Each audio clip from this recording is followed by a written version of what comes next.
Please take your seats. The program is about to begin.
What's up, everybody? Welcome this afternoon. Oh my gosh, you made it. You made it. You're so close. And now the best stuff is about to happen. You're going to have conversations that are going to span pilots and moving beyond the hype cycle. We're going to learn a lot about some really cool stuff. But right now, what we're going to first kick off is partnerships. How many of you have been offered an opportunity in the last few days to partner with someone? Yeah. And how many, does it really mean partner? I mean like partner with your pocketbook. Yeah, we're not going to talk about that kind of partnership. We're going to actually talk about real partnership where people are actually working together to try and enable greater student success. So I'm really excited to welcome our very first panel. A little bit of a switcheroo on the agenda, but it's good news for you. Fusion in Action, Driving Partnerships, Partnerships Driving Student Success is the title. And it's going to be moderated by the president of the ASU+GSV Summit, so kind of a big deal, no big deal. Tiffany Taylor, but she's going to get a chance to bring to light a conversation with Dr. Maria Ortiz, who's the Assistant Superintendent of High Schools for Newark Public Schools, big deal. Alan Houston, who's the founder of FISL. You're going to hear a bit about that. And then somebody that I'm pretty sure none of you at all noticed coming into the room, Colin Kaepernick, who's the CEO of Lumi Story AI. So please join me in welcoming the panel.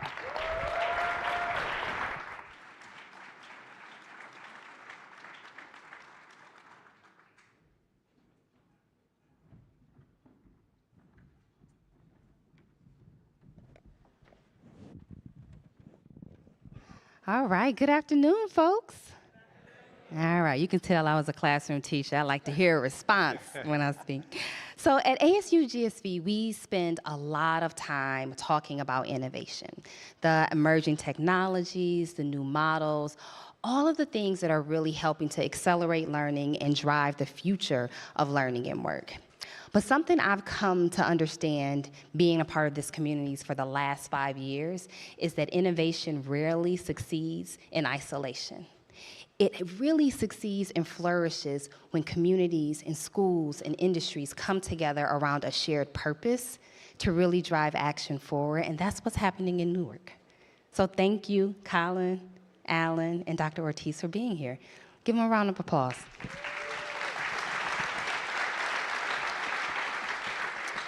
So Dr. Ortiz, I'd love to start with you. You have been incredibly intentional about bringing partners alongside you to drive work and innovation with your students.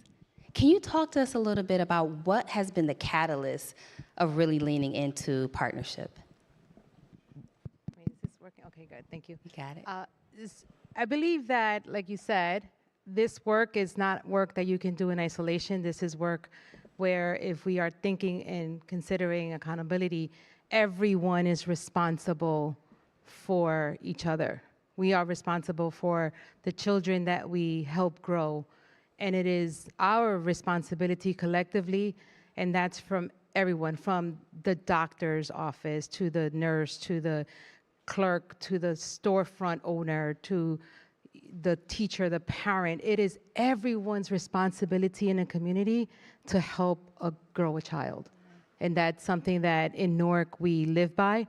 We have a 10-year strategic plan that we implement that is really promoting, where we have high schools that lead with a dual enrollment partner. So we have a collegiate partner there, and then we also have industries and corporate programs that also support the work that we're doing. So everyone is on the table discussing what is best for children. And that collaboration is a testament to what's happening today with our program like FISO, a program like LUMI, who we're on together collectively being responsible for every student, not only in the city of Newark, but clearly what's happening across the nation. I love that. Because what you're talking about is an ecosystem of opportunity, right? Not isolated programs. But Alan, I'd love to start with you because FISL really sits at the heart of that. The FISL principles are faith, integrity, sacrifice, leadership, and legacy.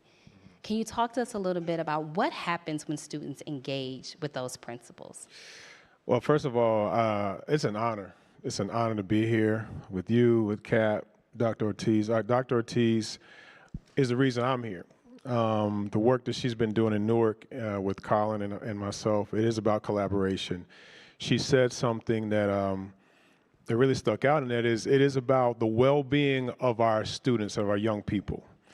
So FISL, which is that acronym, Faith, Integrity, Sacrifice, Leadership, and Legacy, is a way that we can help improve and develop and bring awareness to a young person's mindset, the way we think. I ask a lot of our kids, what does that mean? And most of the time they'll say, it's the way we think. It's what we think, and I'm like, it's not just what you think, it's how you do everything we do. And I think it's a blessing because being in sports, you realize that there's a way that you have to go about your job, your life, and that's going to lead you to success. It's not, we always say this, it's not who you play, it's how you play. And so we want to teach our students to have that, develop that mindset at a very young age. And we believe that having values, having identity, and having a sense of purpose, which we call like our VIP, when you have those sense of values, identity, and purpose at a very, very early age, you can attack the task at hand and be successful in doing so. And we need our administrators, our adults, our coaches to be able to transfer and translate that information and give them the tools to do that. My father was my basketball coach. He was the first black head basketball coach in Southeastern Conference history. That is my background. What I learned from that is it's not just about what you do on the basketball court, it's how you do everything, because we were playing for something bigger. We had to represent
everything we're talking about when in terms of innovation is what we're doing right now. Yeah.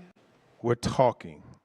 We're having a conversation and a dialogue. We're actually getting to know each other through this conversation. Colin's, his platform uses voice. Another common denominator in this is relationship. She said relate several times.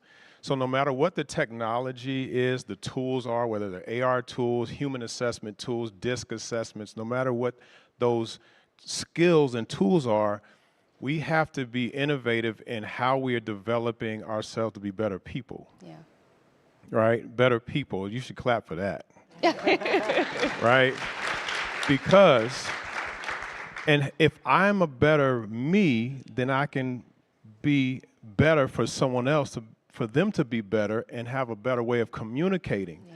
So what Dr. Ortiz is challenging us to do is, as leaders, we have to go in. We have to be very intentional, get out of our comfort zone, get out of ourself, to say, how can I be a better leader for my organization so they can be better for the parents, so they can be better for the students. Yeah.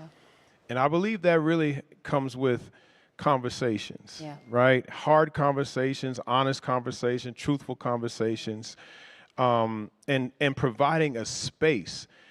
I still am fortunate enough to work with the New York Knicks in a very similar capacity. And the one thing that we really fight for is the space, a safe space to talk about faith, to talk about integrity, to talk about leadership, to talk about these things. AI and technology, information can do a lot. It can enhance that in conversation, but only through us developing our inner consciousness, and our relationship with ourselves, our relationship, for me, my relationship with God and others, are how we are going to continue to advance. We just got to be better us. I love it. I love it. So we heard, yes, give a round of applause. So Dr. Ortiz, Colin says we need more of the foundations. Alan is telling us we need to communicate better and we need to be a better us and a better version of ourselves. What do you think we need more of for our students, given everything that's shifting around them as it relates to emerging technology? I would say that it's important to create spaces of serenity, because our students are going through an incredible amount of change in a high-speed velocity.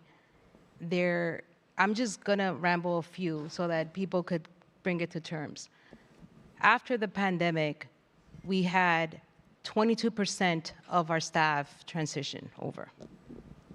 We also had, and that's our folks leaving, right? That wasn't even inclusive of the people that were coming in.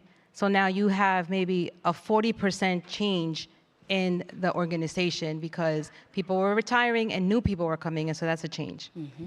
Then you had from classroom to virtual learning.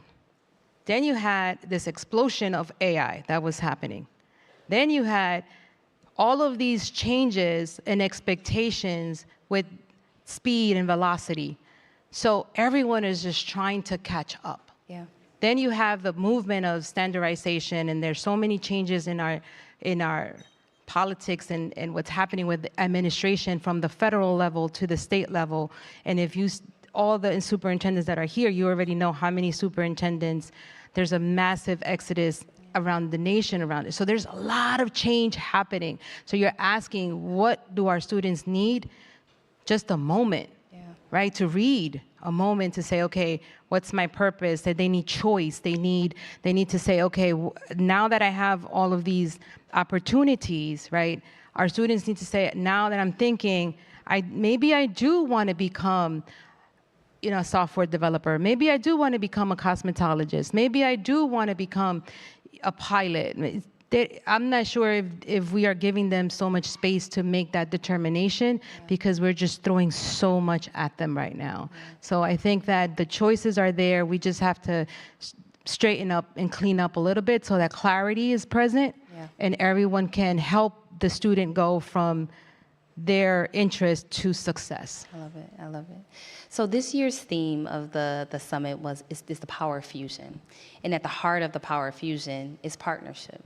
So for those who are joining us here in the room and those who are streaming and watching live or the recording, what's one piece of advice that you would give them to really drive partnership in a way that leads to a different set of outcomes, not just for the system they're in or the school that they're in, but actually for our students and the educators that they work with day in and day out?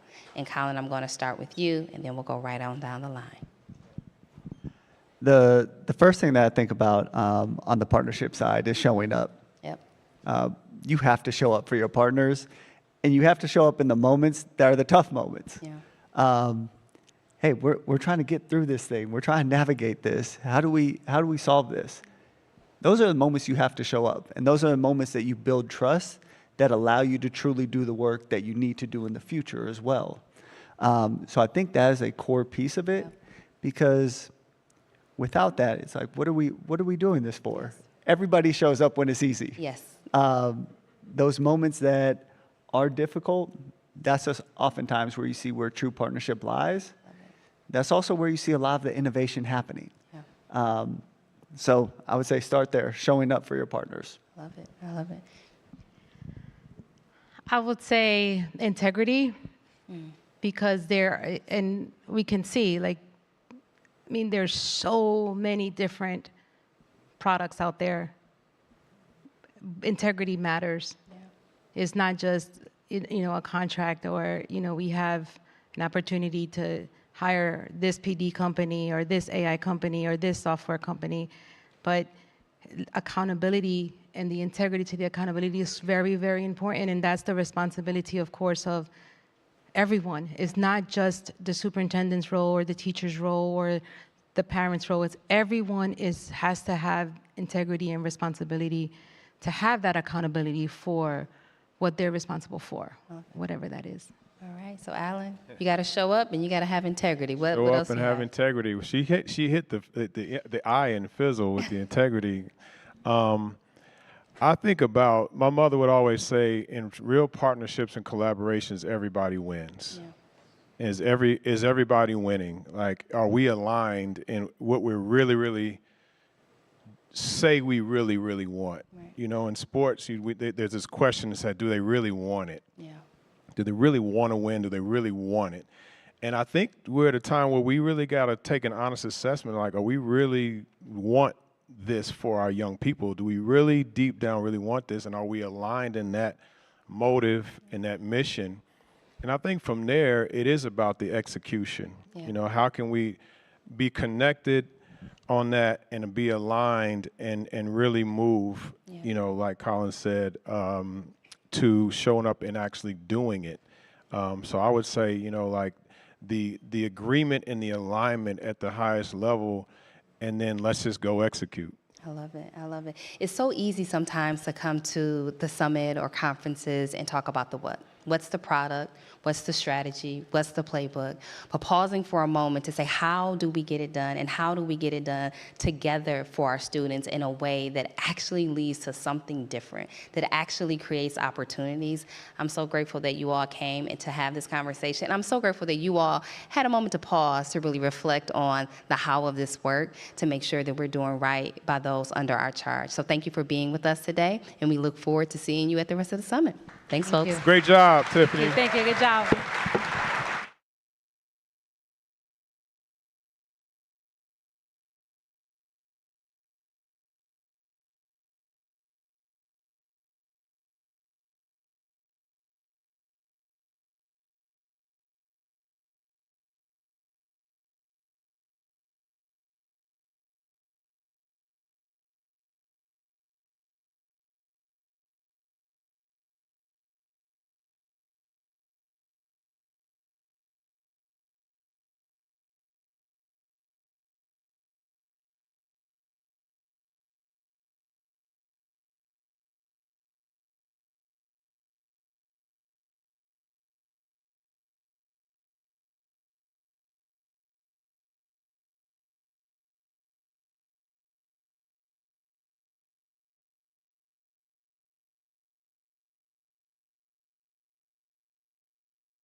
right. Find your seat, folks. This is the good stuff. I have a real big surprise for you. I know that you've been here for a couple days and you've been like, oh my God, will someone please, when are they going to finally start talking about AI? You're welcome. Here it comes. Here it comes. Get ready. First, that was a phenomenal panel. And now next, what we're going to talk about is moving beyond the pilot, moving beyond hype cycles. So really, many of you are thinking about, not wanting to be behind, but also, when do you make a decision about committing to something? And, we want to get it right. So none of us want to be in the position of, committing to something that's still not really, if we commit too early, we would all be showing up writing segues, logging into our MySpace account with our investment portfolio entirely comprised of Beanie Babies. So, you really want to give yourself a chance to see what is actually resonating. I can see what generations that actually worked on. Right, yes, yeah. So this panel is Beyond the Hype, AI's Real Impact on the Learning Systems, and it has my friend Candace Till, who's a professor at Stanford University, Alex Cotran, who's the CEO and co-founder of the AI Education Project, Kevin Mills, who's the head of education go-to-market for OpenAI, and most importantly, Claire Zhao, who's the AI lead and partner at GSV Ventures. Please join me in welcoming them.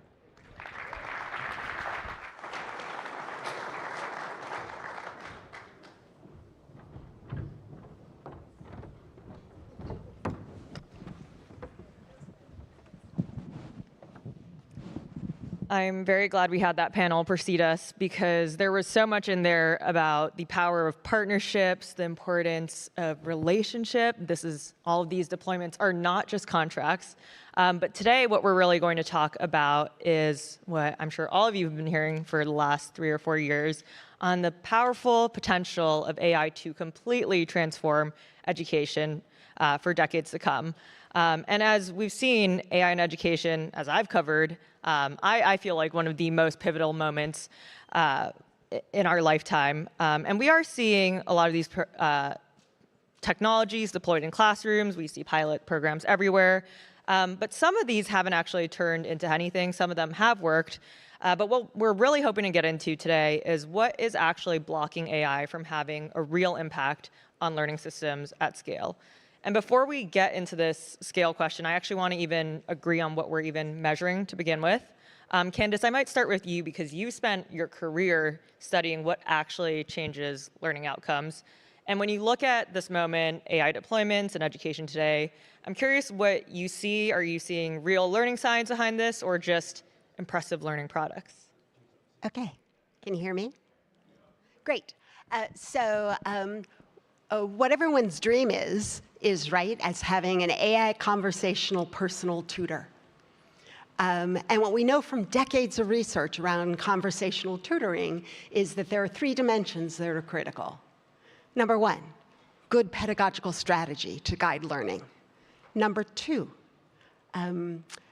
building a relationship that builds trust with the learner. And number 3, engagement and motivation. Now, I would say that the current products do great on engagement and motivation. They do all right in building relationship and trust, which is a little problematic because the models don't always know how to distinguish knowledge from belief or opinion. In fact, they did studies that showed that these models do great if the learner comes to them and says, this other person has this false belief. The model will do a good job of correcting that. But if the learner comes and says, I believe this, then the model, not so great at disabusing students of incorrect information. And then the third dimension of pedagogical strategy, which some would argue is the most important, unfortunately, we haven't given the models the right kind of data to train on to be able to make good decisions for this learner learning this thing in this context. What's the best move for me to make? So I would say really impressive products out there, incomplete on the learning science. Kevin, that important science lens. Kevin, you're actually living some of this deployment reality. What is your data showing, especially from such a name like OpenAI with such massive distribution? Yeah, and first of all, that was a great panel we just had. And despite my height, I am not a professional athlete. I wanted to clarify that in case you were at the wrong panel. But I do lead our teams at OpenAI that work to deploy products like ChatGPT EDU and Codex on schools and campuses around the world. And I know we're talking a lot about pilots and this idea of how to move beyond the pilot. And I will say what we're seeing in the data is actually sort of a groundswell to move beyond the pilot. So our team works with hundreds of universities and schools, but I would say over the last 6 to 8 months, there really has been this move to do full kind of campus or school deployments. And I think a big thing driving that is this understanding that AI really is already on campus. So unlike other software where you kind of test it to see if it'll be adopted on your campus. The truth is now it's largely ubiquitous on your campus, and so the real question is whether you kind of leave it in sort of a unsupported, kind of ungoverned shadow IT sort of environment where people are kind of left to kind of figure things out themselves, or you bring that in to a governed, a safe, a controlled environment where you can actually harness that AI adoption to advance your school's mission and your strategic plan and help students. Now, what we're seeing in these deployments, which are still early days in the relative speaking of time, is first asking, are students using the technology, which generally is a resounding yes. CSU, one of our largest customers and partners, recently published some robust survey data on that, which showed on most campuses, 80 to mid 90% of students were using ChatGPT. The second question is, are students finding it valuable for the learning experience? On that question, it was sort of in the low 70%, 73% of students saying AI was a positive force on their educational experience on campus.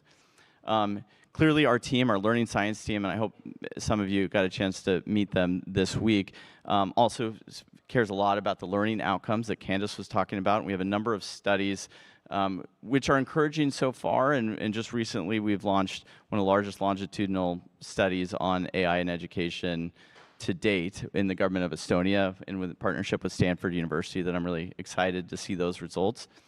And then I would say a fourth thing that's becoming more and more important with all the schools and university leaders we're working with is, are we preparing students for the workforce and with the right AI skills and proficiency? So AI both needs to empower broader learning, but you also need to graduate actually knowing how to use these tools.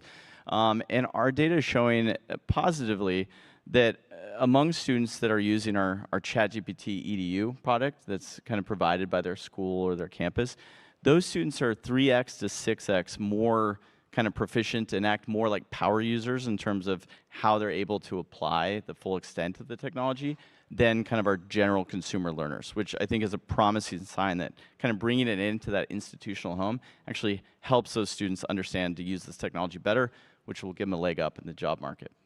Interesting. Alex, I want to flip it over to you because you're actually working in these classrooms and a wide range of them. You're working in schools that barely have a computer science teacher, underfunded districts, but then you're also, interfacing with well-resourced private schools. I'm curious what you're seeing on the ground. No private schools, charters. Oh, charters. Yeah. With varying resources even. I can't resist your initial question. Yeah. Which is, why aren't we seeing the diffusion of AI in EDU? Which I think there's been lots of diffusion of chatbot wrappers, but I don't really think of that as that's just the diffusion of content with like AI as a flavor. I think the real question is, and this is a question for the entire economy, right? Is like, what does it look like for AI to actually transform an organization? I think the title of this is like, there was hype at some point. I don't know if it was removed, but this question of like, is this actually overhyped or not? So just quick show of hands, who has enterprise access? So this is your company, you've gotten at least one training on not Claude, but Claude Code or Claude Cowork. If you know, you know. Okay, so like maybe 15% of the audience. Codex, what about Codex? Not ChatGPT, but Codex specifically. We got to work on that. I know. Yeah. We need to work with you too. Okay, so this is the problem. The problem is that we have technology overhang. The tools are, like, let me tell you, if you haven't used Claude Code or Codex or at least AI Studio from Google, like, you have no idea what people are seeing. Like the the people in Silicon Valley are not talking about an AI bubble anymore at all, at all. Asset bubble maybe, but not an AI bubble. There's like the question now is very clearly, these tools are capable of incredible things, and organizations aren't actually adopting them. And the answer is because the bottleneck is no longer the technology capabilities. The bottleneck is change management, and that's what we do for schools, right? The bottleneck is, if you want to use any technology, you have to have this human capital development strategy. And yes, there's been like AI literacy trainings, and there's been like workshops, but like what schools need is like 12-week-long, 15 hours of instruction that begins a learning journey that's continued to be scaffolded. And so I think that's where we need to head. I love that you bring this up, because just yesterday we were talking about how, recent Gallup survey that Gen Z is very angry and anxious at AI. Contrary to the belief that the younger generations are going to usher in this new technology, there's actually a lot of angst around it. And I think it is this question of like, we see a lot of hype around this technology, and yet most people only understand it as chatbot.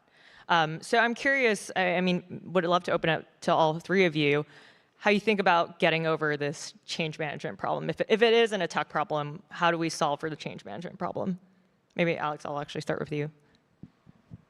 I think we figured it out. So we started with our own organization, and everybody was like trying lots of tools, but we're like, no, they're not actually using tools at the level of sophistication that we were hoping for, because we had just started to see the possibilities of Claude Code. And so we started with, okay, let's start with a hackathon. And because we just wanted to say, what are the problems of practice that the team has? Because like we couldn't even figure out like what are the problems we can use AI to solve. And then when we had that list of like 30 ideas, then you're like, okay, actually, like 25% of these are like plausible things that we could build ourselves, or maybe we just go and find a vendor that has it. And a lot of the other stuff is actually, they just don't quite understand what's possible. And so then we moved from that to monthly share outs and like at least one monthly training webinar. And then we have a smaller group we call them the Vibers. And it's like, and they're getting dedicated time set aside in their day, which is really important, because usage of some of these vibe coding tools actually increases on the weekends. Because companies are throwing all these tools at their employees, and they're saying, well, like it'll just make you more productive. And the reality is, it might take, I still don't know, but like maybe 30 hours, maybe 40 hours of like dedicated time trying to learn the tools until you get to the level of comfort to be really powerful, which is a lot, but it's also a couple of weeks of like dedicated time set aside. And so what we do in schools is we get them to set aside that time for a small cohort of teachers, and then create the conditions for those teachers to just become evangelists. And teachers are really good at bringing their peers along, especially the teachers that volunteer for that kind of thing. And this works in schools. It also works in organizations. And if you have an org and you're trying to figure out like, how do I do my AI transformation, start with a hackathon, and just like you'll be surprised. There'll be some folks in your org who are gonna like have these really cool ideas, and then just like keep helping them along. Yeah, I'll just add on to that. And in the conversation, both on the anxiety and the capability overhang, I think they're quite related. I think most people fear that they don't know how to use this technology that well, which leads to this anxiety that they're kind of left out of the loop. And the truth is, most people don't. You mentioned this capability overhang. Like, most people are still using sort of these chat at the very basic kind of revise an email or like look up a quick thing. They aren't using, Codex to build entire applications or companies or launch agents, but they should be. When it comes to change management, there's obviously like the global change management we're going through and organizational. What we're seeing at universities that we're working with is sort of make sure that they're doing both a tops down and bottoms up kind of approach simultaneously. I think ASU was a good example, one of our early partners, where they kind of had the leadership top-down vision from Michael Crow and leadership team of AI is going to be core to our university strategy. It's going to be a differentiator. And actually, procure platforms like OpenAI to actually provide that common platform to experiment with. But they also realized so much of the innovation was going to be bottoms up. And so what they did was launch something they called the ASU Innovation Challenge, where they called for proposals and ideas among students, staff, and faculty to come with ideas around how they could use AI to improve the learning experience on campus. And they ended up getting hundreds of these proposals, many of which they were able to fund and scale. And I think even more importantly, they were able to early on identify who those champion staff and faculty and students were that kind of are those people that are ahead of the game and wanting to help innovate and really take their colleagues along on that change management journey. And that's a common positive pattern we're seeing with other universities we're working with. Candace, any thoughts? You actually, I mean, you were at Amazon, actually, diffusing technology. I'll let you get into it, but I'm curious what you think about this. Yeah, so what Claire was briefly saying is I am a professor at Stanford, been doing that for a long time, and then I took a 5-year break in my little professor job to be the director of learning science at Amazon. And the purpose of that was to develop the technical infrastructure and business processes to innovate and scale workplace learning for Amazon, internal to Amazon. And so as you both are speaking, I'm sort of thinking about the both contexts of higher education and the corporate world. And what they have kind of in common around using these technologies to support complex knowledge and capability development is the first thing is you have to get kind of clear on what good looks like when you're done, or else you won't know whether the process that you're supporting to support someone to develop knowledge and capabilities is actually working. Like, measurement is the huge need in this space. So when I was at Amazon, I didn't just build a technical infrastructure and say, this is how everyone should do it. What I did was I partnered with different business unit leaders and identified a real business problem that was meaningful to them, and then looked at what part of that problem could be addressed by changing the knowledge and capabilities of the people that work in that business unit. And if we could articulate that, then we had a project. If not, no project. And then how do you measure that all the way along the process? Because what we really ended up building was a giant decision support system. So the different human actors in a learning system are the learner, the mentor, instructor, teacher, or whatever, the people that are creating the assets that are going to be used, and then my favorite group, the learning researchers that are trying to extract all of this understanding about how do you really support human learning. And so really thinking about it, all point in that process, what are the decisions that that actor, that human actor needs to make with that shared goal of supporting this learner or this group of learners to go from this state to that state over there? What's the next best thing for us to give them to support them? And what does the learner need to be thinking about? What does the instructor or mentor need to be thinking about? What does the designer need to be thinking about?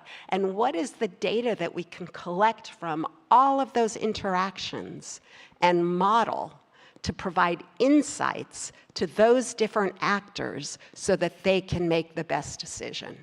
And that's a constant process of collecting the right kind of data, modeling those data, making estimates, putting that into the action, and then continuously improving the process through that process. And that process works both in academia and in the corporate sector. But a key part is really getting clear on what is it we're shooting for. If you can't do that, you can't develop any process with AI or without AI that's going to get you there. I think on this question of what is the end goal here, even as I think about organizations that I've interfaced with, the organization I exist in, it feels like the hurdle is always moving. Every 2-3 years ago, it was everybody needs to learn prompt engineering, and then now it's like it's the LLM's job to infer what the user is trying to ask. It used to be mastering LLMs, and now it's agents and OpenClaw. And so in this constantly evolving space where the velocity at which the technology is just advancing, how do you even establish what that end game is? I'm curious how you all have thought about internally, or even for the partners that you all have had. I'll take some credit. Like AIEDU did not roll out a prompt engineering curriculum. We were never saying prompt engineer was a job of the future. And we were one of many, I think, folks who were not, I think, so prescient. It was just an understanding that if you had been watching ChatGPT before 2022, you had seen how quickly it progressed. And so I think for a lot of people, their first awareness about the technology was in end of 2022, and it was hard to conceptualize that we were truly on like this curve. And I think the same. Yeah, I think by the end of the year, we have vibe coding workshops. Christian's in the audience, and he's been like, Alex, at some point we're just gonna switch. Is it gonna be agent workshops? Like, how do we even we need to avoid some of I think there's a lot of branding and marketing, which is actually confusing folks. There's a lot of agentic companies out there, by the way, that are not agents. But I think the bet that people were saying something very consistently from the very beginning, which is this is about durable skills. And that, I think, remains exactly where we are right now. And so make a bet on your people, make a bet on the human advantage, and you will be able to absorb whatever the technology looks like. So people talk about durable skills, and usually what they say are creativity, critical thinking, a curiosity sometimes makes its way in there, communication. And I guess my question as a learning researcher who wants to measure the efficacy of whatever the strategy is, my first question is, how do you operationalize that? So how do you know when someone is critically thinking? Because if you just say, I'm going to teach you critical thinking, the expectations of what everyone thinks that is could be completely different. And so the efficacy of the process or the technology to support that is going to be different. Yeah, so in my work, I don't, except for my students, I don't think about what are you teaching. I'm all about the science of what do we know of. Once you know what it is you need to learn, what's the most effective support, the activities you can engage in to learn that most effectively. Yeah, I mean, to your question around where's it going? I mean, it is moving so quickly. I will say for those of us who are in the education space, I mean, there's never been a more important time to really nail lifelong learning. As someone who's been in the lifelong learning space for a long time, I honestly, I was at Coursera prior to OpenAI. There was a part of me that's like, yes, lifelong learning, but I'm pretty good. Like I don't need it as much, and I don't need to take all these online courses.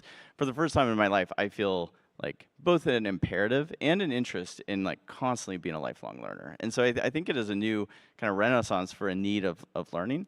The other thing that I think is exciting is there might be a whole new wave of educational entrepreneurs who actually get this right because these tools now allow that didn't in the way they didn't before. Just yesterday here, I met an English teacher who came up and was like, hey, I'm so grateful for Codex because I had all these ideas of tools that I wanted for myself and for my students, but I never knew what to do with it because I wasn't a coder. So I just kind of put it in the back of my mind. And now he learned how to do it with Codex because you don't need to code, and he's actually built the application and actually launching a company around it. And so I'm kind of hopeful that this community will actually help rise to the challenge of a real need to reskill and learn this technology that's moving so quickly. Yeah, can I just build on that? Because that is one of my big hopes. Not that everyone's going to go start companies. That's not one of my big hopes, although that's fine.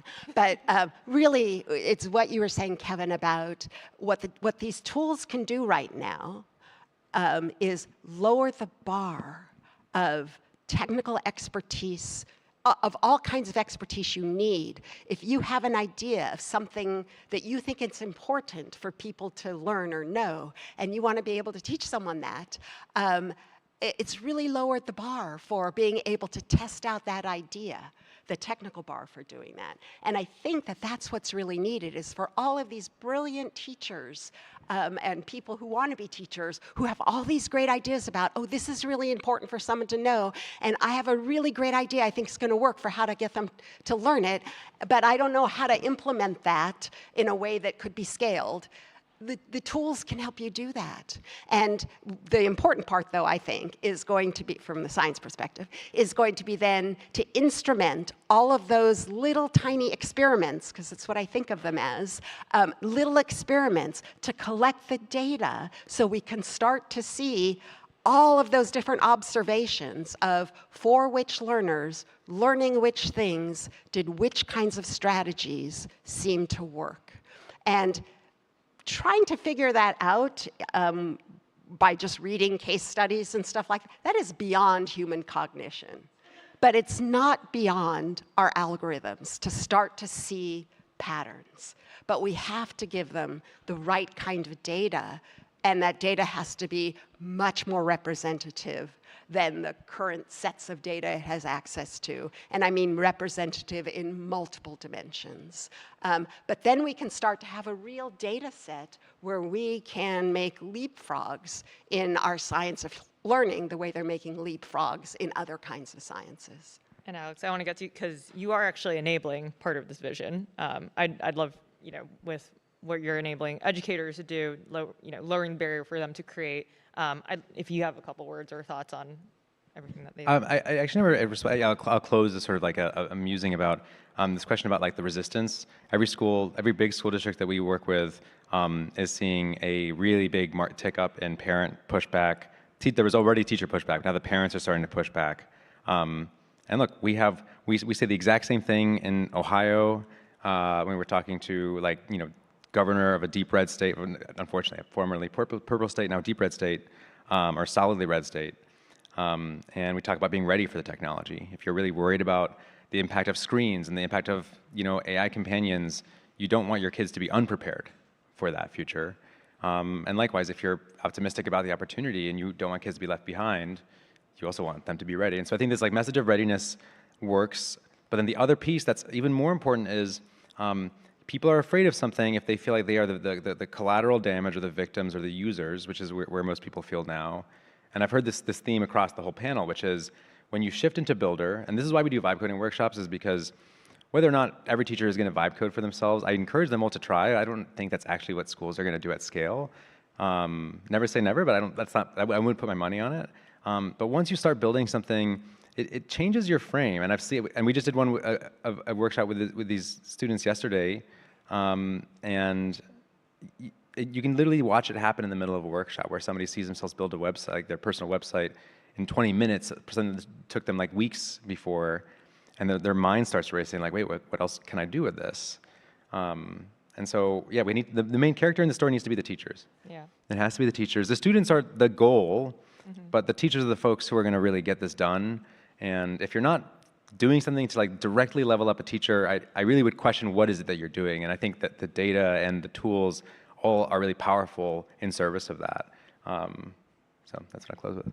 There's a lot broken out there, but it's exciting. I mean, the future where everyone in this ecosystem can be a builder. Join me in thanking our panelists, and thank you for tuning in.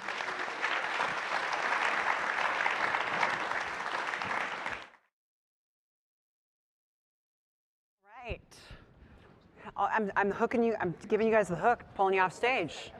All right. That was awesome. That was super smart. I feel my brain is definitely swollen as a result. Now we get to have a really great conversation about something slightly different, about third spaces and what's happening in between home, in between schools. So when I was younger, there was a thing for third space. It was called a mall. You know what that is? Yeah, they would somehow, it seemed like a good idea to drop kids off with no money at malls where there's commerce expecting to happen. I guess it felt safer than a tattoo shop, but so I hope we've evolved further than that. So I'm really excited to hear more about third spaces and the generational divide. Please join me in welcoming first moderator Emma Bloomberg, who's the founder and CEO of Murmuration, Paul Young, who is the mayor of the city of Memphis, and Aditi Junita, who is the founder and executive director of Democracy 2076.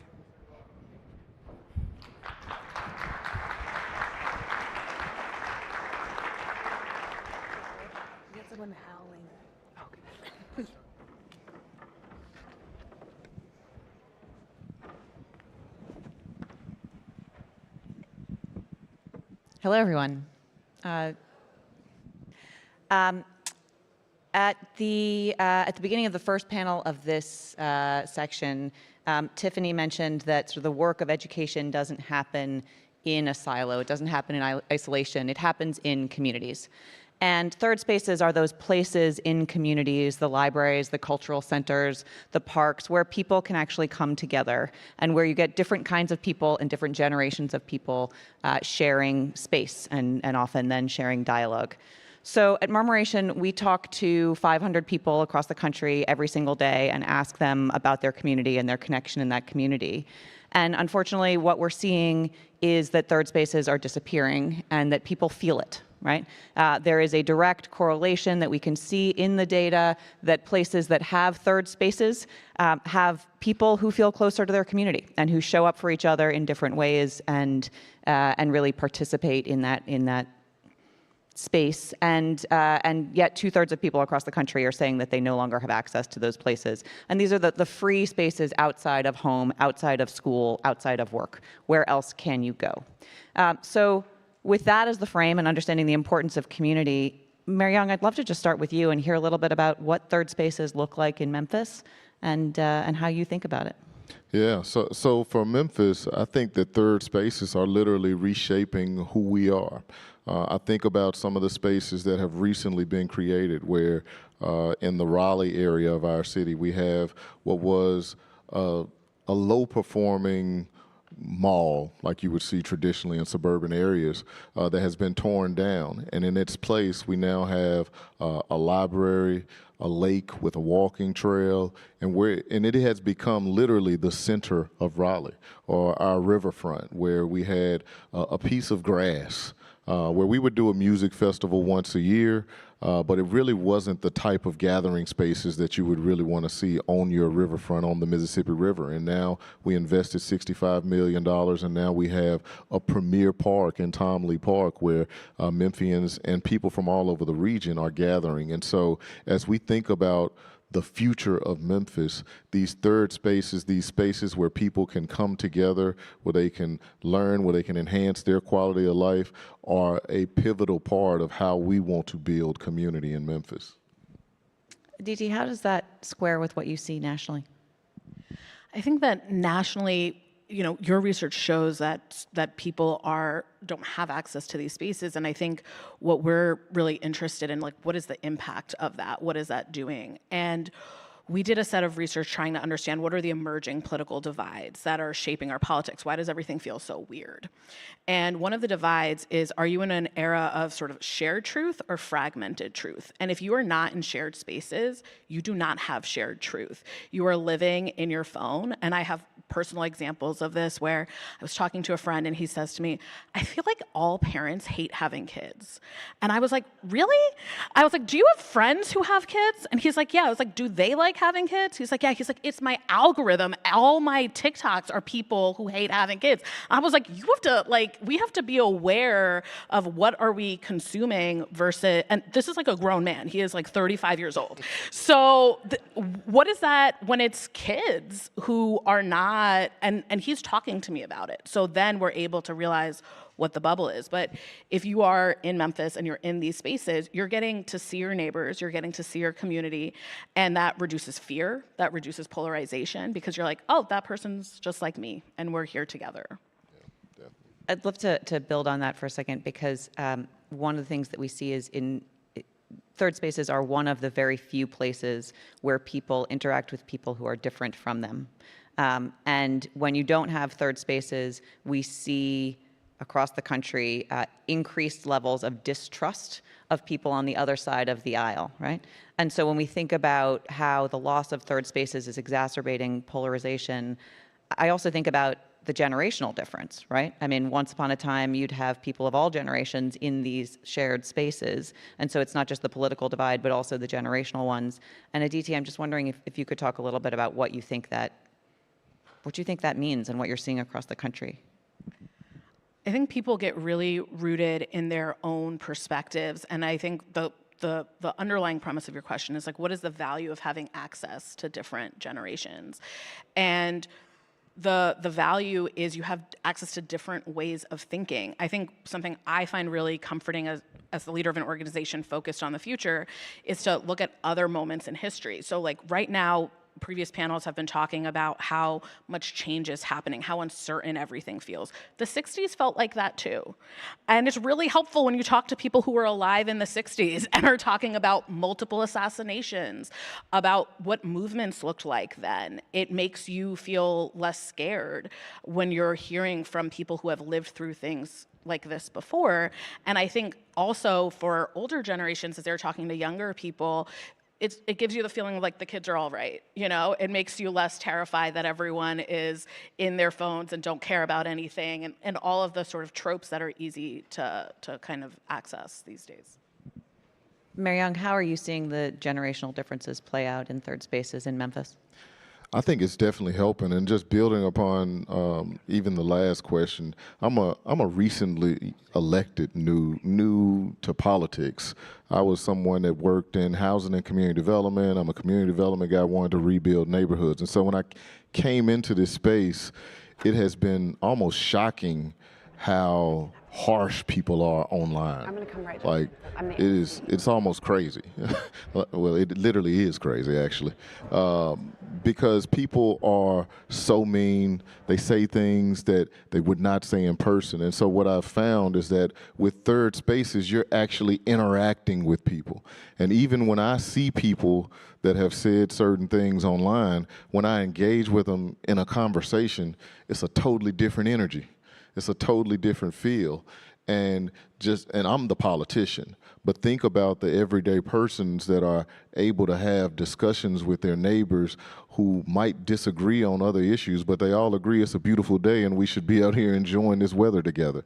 So those are things that bring commonalities amongst the residents of our communities, and I think it can lower the temperature in a very, very divisive environment. Aditi, at Democracy 2076, you're working towards long-term change in the Constitution and in sort of our political world.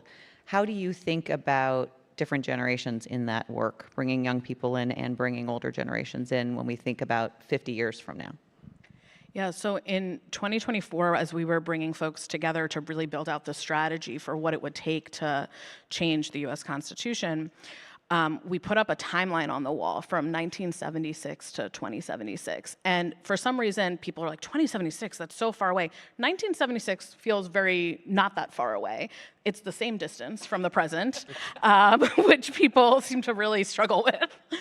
And what was really powerful was in the room, we had someone who was like, yeah, I turned 18 in 1972, and I lived through the past 50 years of changes.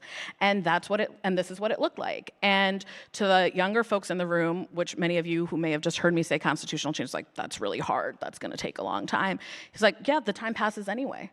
And the people who were most encouraging to me as I was trying to launch the org were older people, were people who were saying, I wish 30 years ago we took bigger swings. I wish we didn't just do incremental change and listen to people when they said to wait our turn, because the time passed anyway. And now we are fighting to preserve rights from the past, where like maybe if we'd taken bigger swings, it would be harder to erode.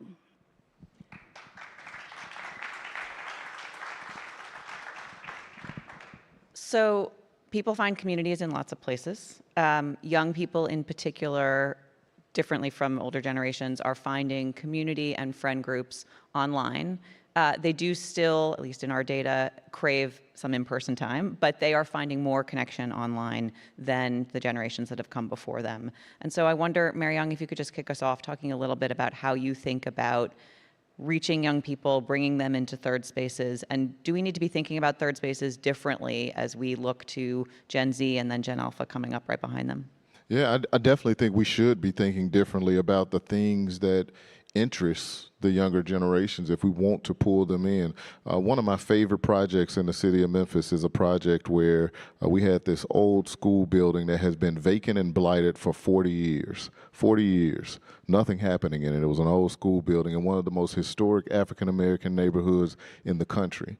And what we did, we hosted a number of community meetings. The older residents wanted it to be a school again. The younger residents wanted it to be something cool where they can engage. And so the city came in and we redeveloped that building, and the first floor is now a library. And in that library, we have a genealogy center that's focused on African American genealogy. And next door to it, we have a community center as well as a senior building. And so that library is now a place where we see both generations connecting as a result of the activities that are taking place there. But the creative approach of thinking about how we can merge the generations together, I think, was important. And we're also programming many of our other libraries with this thing we're calling Cloud 901, where we're training them on music and creating songs and videos and YouTube and all these different things, podcasts. And so just trying to speak to their generation, and they have taken the helm, and it's something that's really, really beautiful and amazing to see when you feel the energy that's coming from these young people. Aditi, you mentioned that sometimes the younger people are almost less enthusiastic about some of what you're trying to swing for. Can you talk a little bit about how you're bringing them in, how you're getting them to see that future? To be clear, the younger people, it was the older people and the younger people who were very enthusiastic. It was the people who had just enough career experience to think that... Those of us who are already too cynical. Yep. And also who have power in the current system. It's like an incumbency. It's like, oh no, like what about my nonprofit, right? It was that set of people. For younger people, I think the murmuration data shows that only 9% of Gen Z think that the political system is a good way to make change. And I found it really interesting talking to younger people about this, where they'll say like, well, I do my mutual aid network. Like, I think we keep us safe, right? Like they are community organizers, but they have often lost faith in the political system. And I think for me, the first thing is like not to pretend that what they're seeing is not true, that if they think it doesn't work, like you have to engage with that critique honestly, because otherwise people feel like you're lying to them. But it's also been really interesting to sort of talk to them about, well, what if we were trying for bigger changes? And so it's been really, I came up doing democracy work. I'm a lawyer by training. People do not like march for ethics and norms. This is like not a thing. But people march for big structural change. People will show up for something really big. And I live in New York City, so we had Zoran's election recently. And it was really interesting. The critiques of Zoran were very similar to the critiques of Trump. The critiques were like, he can't do that. That's not possible. It'll never work. And his voters did exactly what Trump voters did. They said, we're going to try anyway, because people believed in a bigger vision. And I think that I've seen other research from frameworks and other places saying that if you're telling the size of the solution has to match the scale of the problem. If you're saying our democracy is in crisis, you can't say, so show up and vote like you always have. You have to offer a solution that matches the size of the problem you're saying exists. Yeah, one thing that we see time and time again, we've spent the last couple of years doing deep dives into Gen Z, it's not apathy, right? It's just a frustration. In fact, it's the opposite of apathy, because they show up more as volunteers, they show up more in rallies and sort of demonstrating their commitment to community in other ways, but they don't believe in the political system. Mary Young, I wonder if you could talk a little bit about what government's role needs to be in our eroding third spaces, and why, if they are eroding quite as quickly as they seem to be, why people aren't taking this more seriously. I think government should lead the charge, quite frankly, because most of these spaces that we're talking about are public facilities, public assets, public spaces, and I think government has to see this as a part of the solution. One of the things that's interesting in Memphis, I know we're in a room full of mostly educators or people that are in the education world. Well, there was a study that someone showed me when I was running for mayor, and it said that 70% of the factors that drive educational outcomes take place outside of the classroom. Outside of the classroom. And in the city of Memphis, I don't have direct oversight over the schools and the school board. I have no participation in it. But I have a pivotal role with regards to creating an environment outside of the classroom. When our young people walk out of that building, what are they walking into? Where are they going to go? Where are they able to engage? How do we activate our community centers, our parks, our libraries, our public spaces so that they are engaged outside of being in a schoolroom, in the school building? We have some of our young people that are living in poverty, and the only time they eat is when they go to school. And so for people like me in elected office trying to manage cities, we need to be thinking about those things when we're designing the city, when we're thinking about how do we reclaim some of the spaces that the private sector may have left behind. Like I spoke about that mall that was floundering, and now it's a space that is the center of a neighborhood and community. And that's how we have to think about the cities of the future. Aditi, you're planning for 50 years from now. How will third spaces look different? I think the best part of all this is we get to decide that together. And so when we're talking about democracy in 50 years or education in 50 years, the goal is not to have, I saw organizations here, Jobs for the Future, Higher Ed for the Future, like Democracy 2076, off in a room having a secret conversation about what that future looks like that we're then going to subject you all to, although, maybe that would be fun. But the idea is to really reclaim our agency. People feel, I think, much more empowered when when you extend the timeline and they are unencumbered by the challenges of the present. I think in Memphis, you talked about how you really engaged your students and your parents and your community to imagine what to do, how to recreate these spaces. That was for something short term. Now imagine for something long term. If you're asking your community, what do we want Memphis to look like in 50 years? What do we want New York to look like in 50 years? What do we want the United States to look like in 50 years? Where, it's the 250th this year of the country.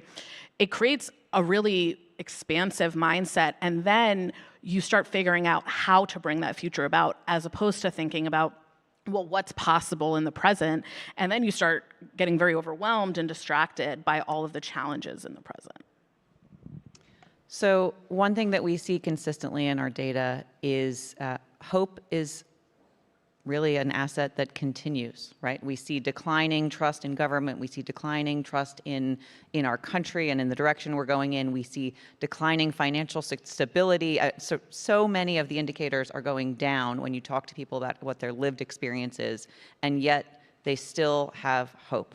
And so we're running out of time, but I would love to hear from each of you, what is giving you hope as you think about community, third spaces, and the ways that we can bring people together to build a better future? For me, and I didn't remember that you were going to ask that one, because that has been my theme for the last 2 years, is hope. And I always say that hope is defined as the belief that tomorrow can be better than today if you just know the logical steps to get there. And there are so many in my community and people across this country that don't have that belief because they don't know how to get where they're going. And so I think it's up to us, people in this room and elected officials, to help spark that hope. And the reason that I have hope is because of people like the ones I've met here today, and the folks that's just not giving up. Like, there's so many challenges that stand to divide us, yet there are still so many people that show up each and every day. And I always remind people in our community that the kids are depending on us. All of us adults, they're depending on us to make the decisions that are going to ensure that their future is brighter. And so while we may disagree on some political issue, let's make them the center. Let's make their future the center. We got to make sure that they have an economy to grow up with. I heard all of the talk around AI. What are going to be the jobs for the kids in Memphis 20 years from now? That gives me hope that we aren't giving up and that we're going to work hard to make it happen.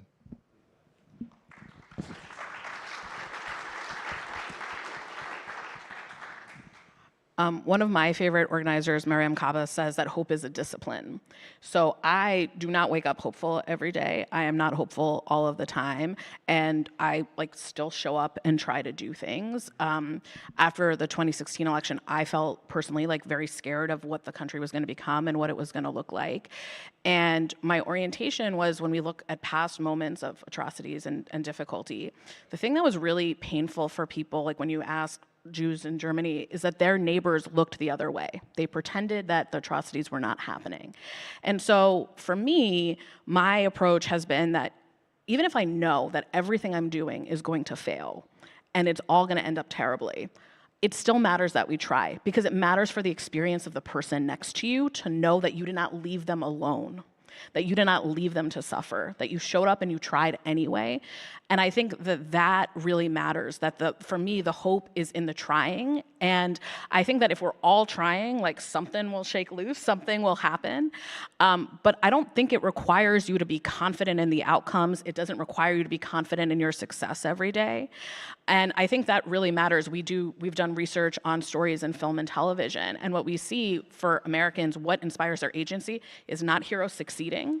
It is just heroes trying. That makes them feel like, oh, I can actually change the system, even if they fail. Even watching people try and fail makes people believe that they have power. And I think that that really matters.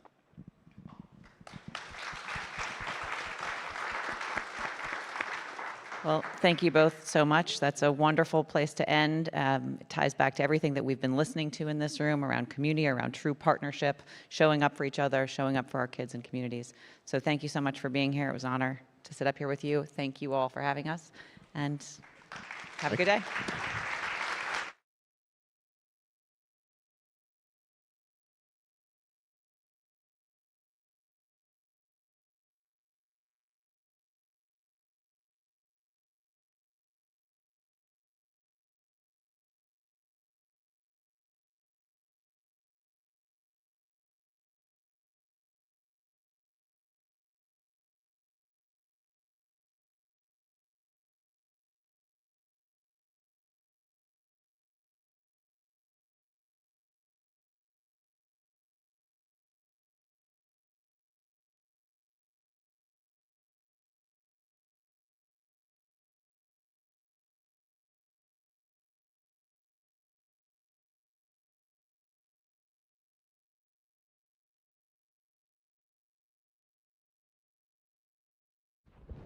And that was a secret. Loved that panel, learned so much, and really inspiring to think about how we all show up with the individual daily courage. I now have a really fantastic opportunity that I had no idea was coming my way, which is the opportunity to introduce to you not just an artist, someone who is, this is probably like the most viral cutting, like there's a lot of really incredible stuff that happens at GSV where it's like cool and celebrities and timely, but this is like so edgy and cool and just this moment. So I'm really excited for you all. Join me in welcoming a Grammy-nominated artist who is a rapper, a original, who's built his entire career using humor and creativity, and also standing on into a moment on free expression and courage. So please join me in welcoming Afroman.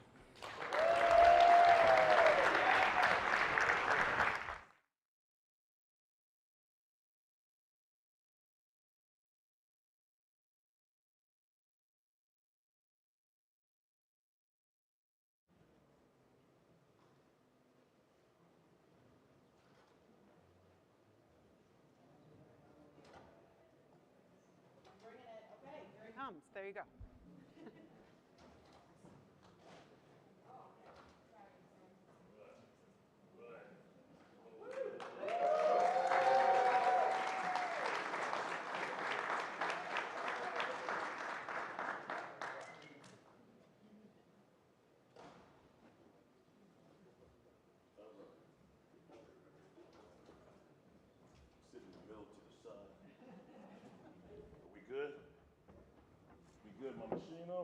We good? Yeah.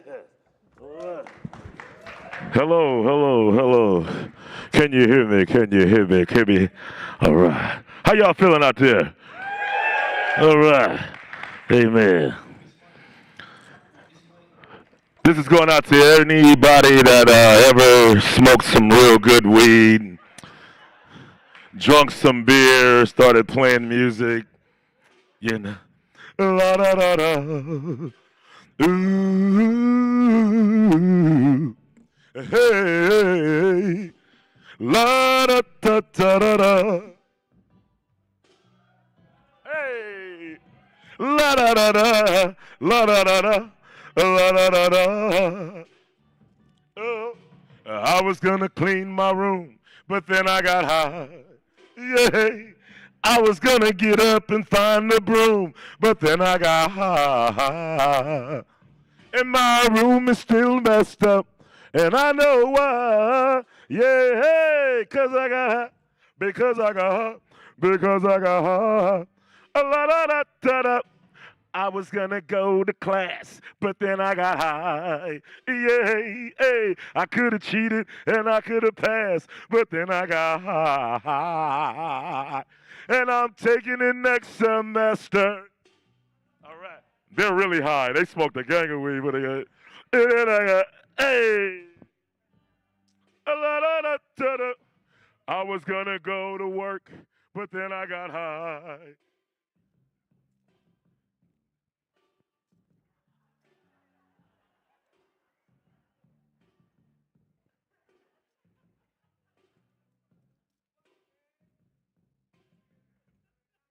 Is this the work verse? This the work verse. Oh, yeah. And I was gonna go to court, but then I got high. Yeah. I was gonna pay my child support, but then I got high. They took my whole paycheck, and I know why.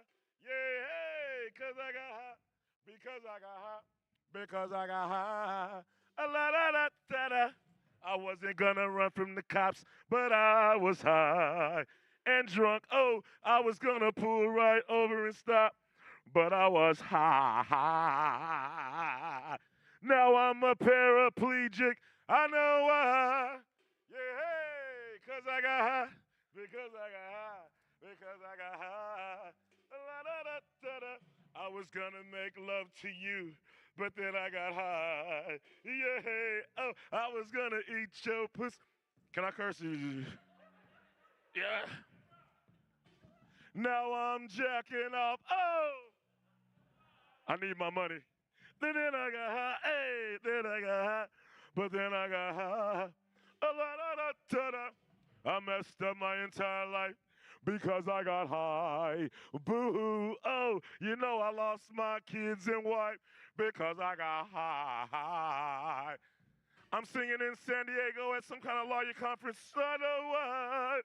Yeah, I got high because I got high. Because I got high. La-da-da-da-da. I'ma stop singing this song because I'm high. Yeah, singing this whole thing wrong because I'm a high. And if I don't sell one copy, I know why. Yeah, because I got high. Because I got high. Because I got high. Hey.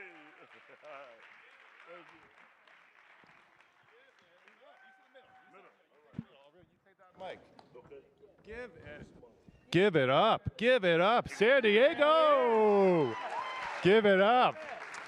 Give it up for Mr. Man. Mr. Man. All right. I'm Michael Cohn. And I'm Arun Seigel. Can we put up a picture, please? All right. We discovered this last night after karaoke, where only the best things at the summit happen, that this exact picture was taken 14 years ago? 14 years ago. 14 years ago. I wish at some point, if we can get the one that we just took backstage up there, not a lot's changed. Not a lot's changed. No, pretty similar.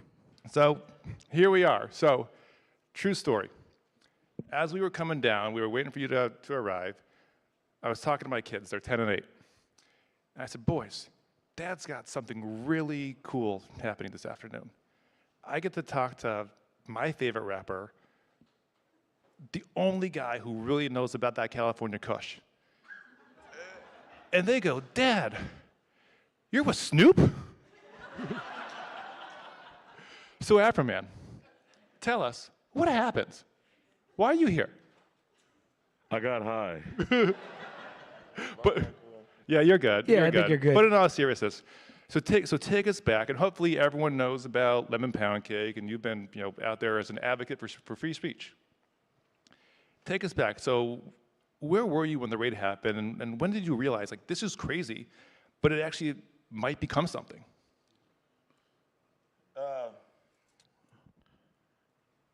I realized, well, I knew it was crazy. I guess you just want to do the best you can do in any scenario. They got phrases like best case scenario. So my best case scenario under those circumstances was to tell my story and make some money off of it. Because I got high is not a funny story. I make it funny, but it's not funny. So I told my story with because I got high, and it helped me. So I have a way I sing about my problems. And you didn't just respond, right? You remixed reality. Like, when did you know that you were also building a legal argument?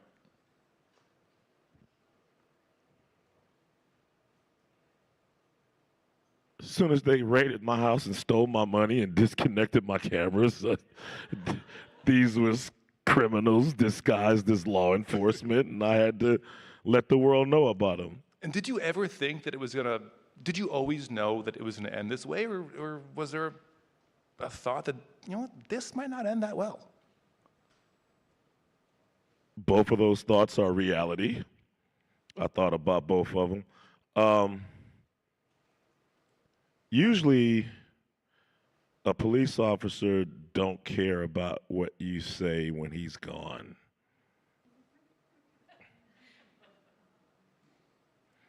These were some different cops. They were more sensitive.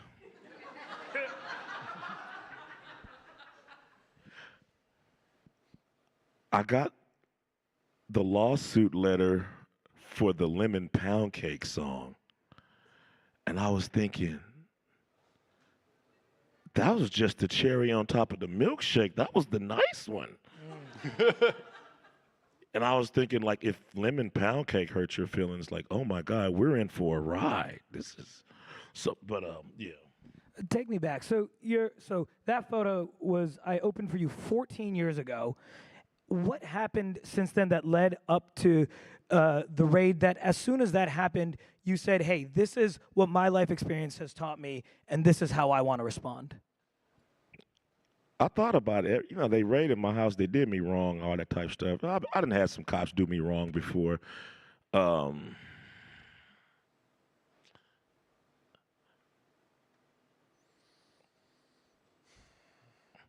high. Will you tell me the question again? Yeah. We met 14 years ago. A lot has happened since then. Yes. Yeah. What led you? Tell us every detail. I want to hear every detail of what led to your response. 2022, your house gets raided. Why do you decide that this is the right way to respond? Okay, well, if I go down to the police station and throw a trash can up against the door, I'm gonna get tased, cuffed, took into jail, and Epsteined.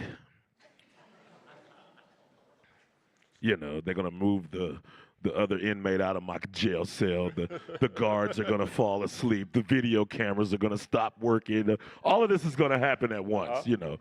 So I didn't like that idea. That's what he mean by Epstein. All right. All right. I get Epstein. Oh, yeah. That kind of Epstein, yeah. No, it's good clarification. Yeah, let's clear Thanks for that. real Yeah. quick. Yeah. I was thinking about best case scenario. Best case, I got the video footage. Most rappers, they have to like hire their cool white friends from school to play like crooked cops and stuff, you know. But I didn't have to do that. They was right there. I got all the funny, you know what I'm saying? So I just spliced myself in where needed. I had evidence of them stealing my money. I had evidence of them vandalizing and destroying my property. And my songs help illustrate what they were doing. Will you help me repair my gate as he's tearing up my gate? Will you help me repair my door? Boom, door goes down. Yeah. It was beautiful. I had all the footage I needed. And is this composition happening in your head in real time? Well, at first I wasn't thinking songs. I was thinking, what are the police doing at my house? Mm-hmm. am I about to get arrested? What's going on? So I asked the cop, Randy Walters. Randy Walters is the cop they put up to being on FaceTime with me. I asked him, am I under arrest? He said no. I said, are there any charges? He said no. I said, will you help me put my door back on the hinges? And that's when it happened. He cracked this little grin, and he began waddling his head from side to side. And he said, we're not required to do that. I said, thank you. There's no need of going back and forth, all right, I'm through talking to him. And I'm mad because they tore up my house. They're not treating me like a human being. I pay taxes. I do everything. And it's okay for them to just vandalize my property, steal my money, disconnect my cameras, and then laugh about it and leave. So I wanted to make money off of the entire situation. So I'm a rapper, so I make my money rapping. You know what I'm saying? So I began making songs about them as, as entertaining as possible. And I thought that would be the best case scenario for me. I thought that would be the most profitable way to capitalize on the situation. So when the jury rules in your favor, what's your first reaction? The joke landed, right? You're a storyteller, you're a prophet. Folks, the jury really believed what you were saying, and obviously a huge sigh of relief. Or the fact that you were validated as an advocate and supporter of free speech and the First Amendment. Here we go. You know what? Yeah, this works. This works. I'm gonna listen this time. This works. Yeah. So the question is, right? Jury rules in your favor. What hits first? The joke landing, or the joke? The joke. The records, right? The records were there. You put them out for a reason. Folks heard them. Your case was clear. Yes. But it became something so much bigger. When did you know it was something so much bigger, and you became this new advocate of free speech? Well, I wasn't trying to be an advocate or a hero or none of that. I'll be it and thank you, and all right, I'll take it. But I wasn't trying to be that. I thought it's what I had as an American. I figured I could use free speech. They told me, I put out a song. I said, I did a remix of Don't You Remember You Love Me, Baby? I said, don't you remember you said I had freedom of speech? Now I'm getting sued because of what you teach. I'm thinking like they preach this freedom of speech stuff to me ever since I was a child. And then when I use it, I'm getting in trouble. So that's not fair to me. If I don't have freedom of speech, don't tell me I do. Because if I think I got freedom of speech, I'm going to use it. And when I use it, I got police officers suing me for what I thought I could legally do.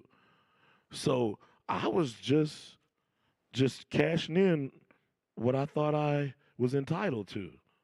So I grabbed all my freedom of speech. I got my American flag suit. Hey, what's going on? I thought I didn't shoot at the police officers. I didn't commit no crimes.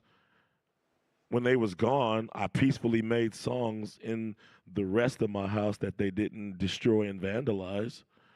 I thought I was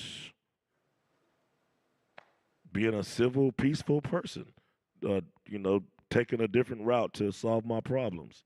So I didn't see what the fuss was about. I thought it was like whatever on their part to kick down my door, to be unapologetic, and then since they can't take me to jail and do nothing else, let's just try to sue them for a whole bunch of money. Like words can't describe, the type of anger, just the audacity of all of that, so. And tell us, you've been making music your whole life. When did you decide, hey, rapping was going to be the way that you were going to express yourself? And how did you decide, as you said, Because I Got High wasn't just about having a fun time, it was also telling your story, and it was a way to express yourself things that you felt, things that you experienced, serious things, funny things. How did you get to the point where you realized this is the way to tell my stories, and then figure out how to make it entertaining enough that every one of us could sing all the words to that song? Okay, well, I guess I gotta give it up to my hip hop forefathers. Um, right off the bat, I'm gonna pull up Ice-T when I was a little boy. He was basically prophesying to me what my life would be like in Los Angeles and America. 6 in the morning, police at my door. Fresh Adidas squeak across the bathroom floor. Out my back window, I made my escape. Didn't even get a chance to grab my old school tape. Mad with no music, but happy 'cause free. The streets to a player is the place to be.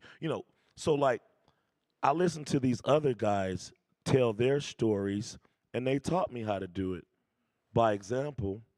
And then they prophesied to me the things I might go through, as a black man, and then, just as a man, just as anybody. But specifically, those were black rappers rapping about their experiences in life. So you're a little kid, you kind of know it's going to happen to you too eventually. And how does that compare to what you were learning in school? You grew up, remind me, in Mississippi, right?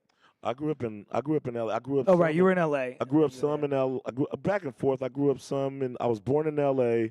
I grew up some in Alabama and Mississippi, and then we came back to LA. So it's a Right. combination of And tell me about how what you learned in school was correlated to what you were learning on the radio.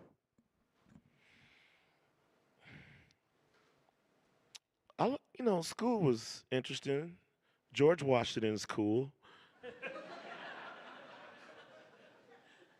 But I probably learned more from Ice-T. And, my mom and my dad. My dad taught me how to read maps and travel across the country. My mom taught me music theory.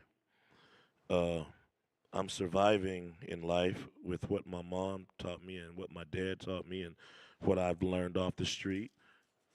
I'm pretty sure I learned something in school. I can't pinpoint what just yet, but I know I learned something. And I remember I had a cousin. We was considered poor people, but he was rich. My auntie was rich. She graduated. She had a PhD, and they was our rich relatives. My dad, he didn't like going over there because she would say things, and he had an ego out of this world. And my dad was a Democrat, and she was a Republican, and this was like in the 80s. So I had a smart aleck cousin, and he'd be like, Joseph, do you need a belt? I'm like, nah, homie, that's how we wear them. Yeah. I'm like, we cool, I'm from the set. He was like, is that a gang? I'm like, it's the neighborhood. Yeah, whatever, dude. He was like, they tried to get me to join a gang once. I told him, I said, let me get this straight. So you guys jump on me and I'm in? He goes, well, I'm out. He said, and I ran every day. And I was like, all right, man, thanks. He was funny. But he asked me what I want to be, and I noticed how people always had something negative to say if you told them you wanted to be a rapper. You need a real job. You need a real career. So I didn't like telling people I wanted to be a rapper.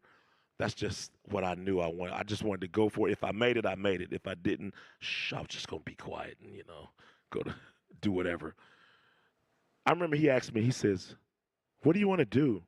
And I was like, mechanic school. He was like, no. What do you want to do? And I never answered him, but I couldn't never forget him asking me, and I wanted to rap. So my parents broke up when I was in the 11th grade. My dad was going back to Mississippi because the cost of living was cheaper, and my mom was going somewhere else. And they wanted me to go with one or the other. I didn't go with neither because there was no college for rappers. The only way to rap was to get out there and rap. And and I hope I didn't drift from your question. I think I'm ranting, but I just started rapping. I went to LA and I just started trying to rap any way I could. It was great. It was great. So last question, and then hopefully we've got some time for some lemon pound cake. If you're willing. If you're willing. A little bit, if Who you're wants willing. some, who wants some lemon pound cake? Yes. Oh, Who yes. wants some lemon pound cake? All Oh, right. yes. So last question. Last question. You've been in the game for a long time. Long time. You talked about iced tea. In the back, we were talking about Too Short. What do you hope your legacy will be for that next generation of rappers out there?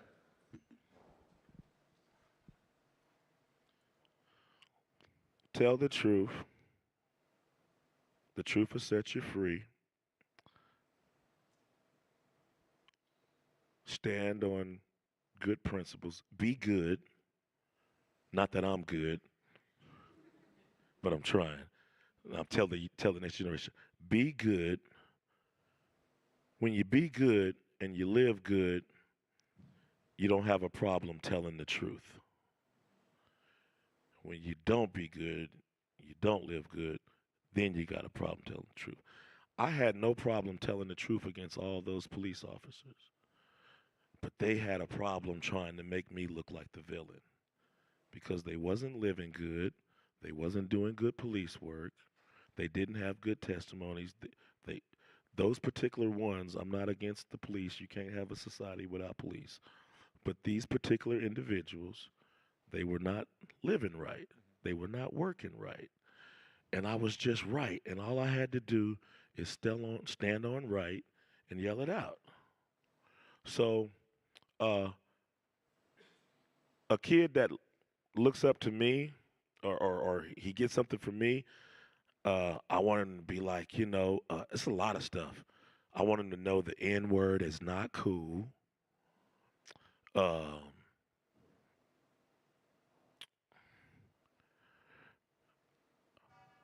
I'm a Afro-American.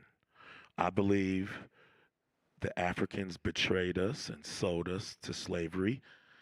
If the world jumps up and decides to attack black people as a whole, I will stand with an African for defense. But once the fight is over, I'll separate myself.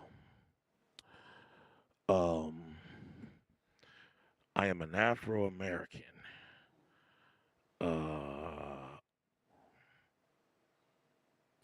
It's a lot of stuff. I got so many thoughts of trying to jam my head at one time right now. But I want them to be good people. I want them to be gentlemen and ladies. Just because you listen to hip hop and you don't have to be an obnoxious person. I want them to be classy, and I want them to be Americans, good ones. All right, all right, all right. So I think we can end with that. If we have a slide, I believe, to bring up. Here we go. So on this slide is a QR code. Everyone take out your phone, scan the QR code. It's going to bring you to a site. Donate what you can. It's a great cause. If you'll now bless us with lemon pound cake. Yes, sir. Let's go. Hey. All right, give it up for one more time for Afroman. Hey, your mic sounds better. Let me see one of y'all. That's the one. That's the one. Kick down my door, then I heard the glass break. They found no kidnapping victims, just some lemon pound cake. Oh, mama's lemon pound cake. Hey, it tastes so nice. Oh, yeah. It made the sheriff want to put down his gun and cut him a slice. Of what? Of what? A lemon pound cake. He wanna put down his glass. Hey, he's trending on TikTok. Lemon pound cake. He's a family guy. Lemon pound cake. Munchies because he got high. Lemon pound cake. Pound cake. Hey.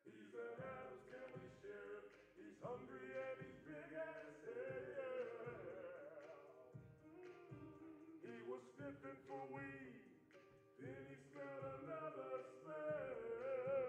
What was that? Mama's baby pound cake. It tastes so nice. It made the sheriff wanna put down his gun and cut him a slice. Of what? Of what? Living pound cake. He wanna put down his life. Living pound cake. Sending no TikTok. Living pound cake. He's a family guy. Living pound cake. The munchies because he got high. Living pound cake. Pound cake. Hey, he seized my cake and my porno man called boom. Oh. Something happened to his camera on the way to the evidence room. Mama's baby pound cake. It tastes so nice. Oh yes. It made the sheriff wanna put down his gun and cut him a slice. Of what? Of what? Living pound cake. He wanna put down his life. Living pound cake. Hey, he's trending on TikTok. Living pound cake. He's a family guy. Living pound cake. Got the munchies because he got high. Living pound cake. Hey, pound cake. One more time. Living pound cake. He wanna put down his clock. Living pound cake. He's trending on TikTok. All right. Hey, living pound cake. He's a family guy. Living pound cake. Got the munchies because he got high. Living pound cake. Pound cake.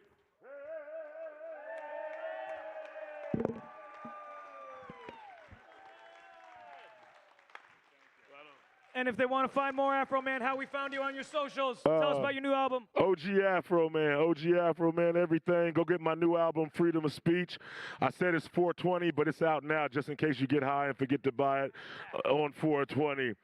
Go get Afroman, Freedom of Speech, OG Afroman, everything. OG Afroman Instagram, OG Afroman X, Twitter, whatever it is now, Facebook, and holler at me. Yes, sir. Afroman, everybody! I have a picture with you 'cause my brother is obsessed with you. He's the one who told me right. way before all this. Okay. He's so mad he's not here. You're wonderful.